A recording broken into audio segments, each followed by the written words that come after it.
In yesterday's video, I shared a story about how I used an intuitive hit to set me on a path of doing research and applying my own personal knowledge of, the stock market and industry, etc., to finally make investment decisions.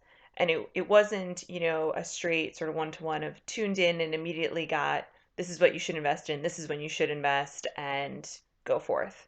Occasionally that might happen. You may get that. But my point in sharing that story is that oftentimes we're called upon to merge intuitive hits with our own existing knowledge and skills. And it's to us to take action based on what we receive intuitively.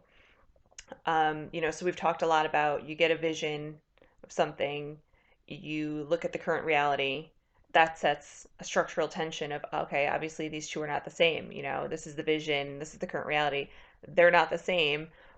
That structural tension, what are the true next steps for me to take to get from here to here?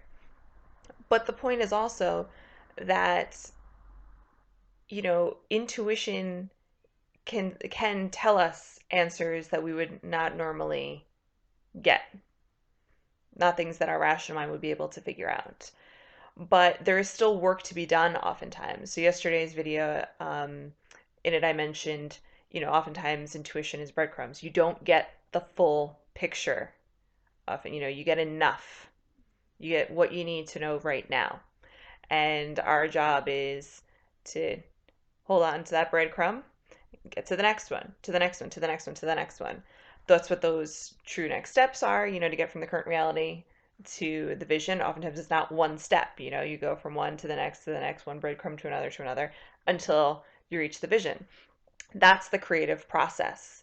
So I want, in today's video, I just wanted to underscore that point and to really boil down yesterday's video. The message of yesterday's video is the importance of recognizing the value in intuition, but also honoring that intuition by doing the work necessary, by applying what you know.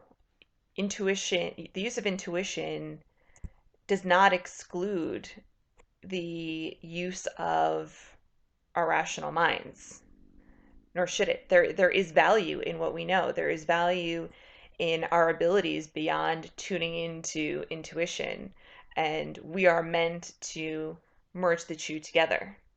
It's just that oftentimes so many people operate just from the rational minds that they're missing this whole other piece of intuition that can really, bring them to new levels. So, just like we're saying, it's not as beneficial as it could be to just stay in the rational mind.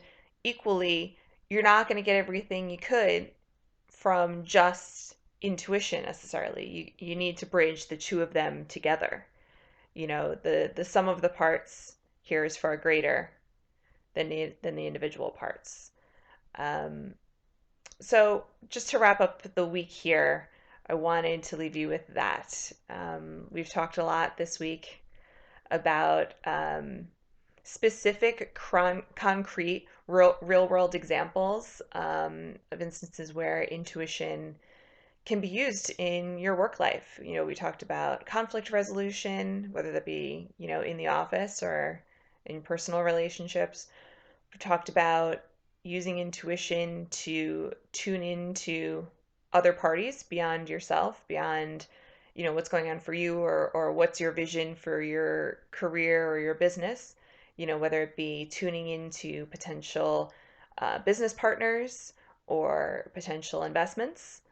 Um, and, like we're saying today, talking more specifically about the fact that receiving intuition is an enormous leg up in achieving more than you could have ever possibly achieved otherwise.